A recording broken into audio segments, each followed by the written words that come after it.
大家好，我係侯宗宇，我係一個因為2019年反送中運動被捕而需要流亡台灣嘅抗爭者。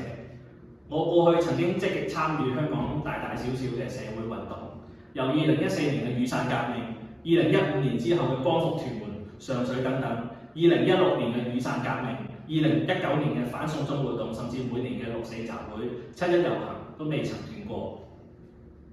我係一個勇武派，每一次嘅抗爭，我都會同自己嘅隊友企喺第一排，抵擋警察同埋暴政嘅進攻，保護我哋所熱愛嘅香港。我未來幾年雖然唔可以再喺香港企喺第一線，同大家共同抗爭同埋作戰，但係我將會用另一種方式尋求香港獨立嘅出路。我將會參選第一屆嘅香港議會，成立同埋參選海外議會係中共必定會全力打擊嘅顛覆行為。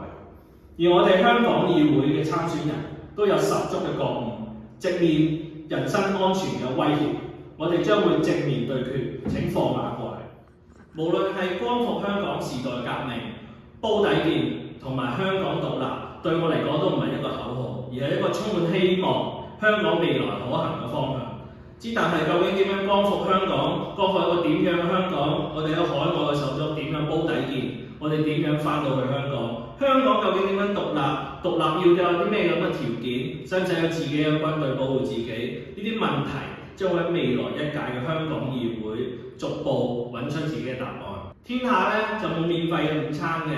如果海外甚至香港咁多位手足真係想喺煲底見嘅話，必須勇敢咁樣企出第一步，用選票同我哋一齊照亮面前我哋可行嘅道路。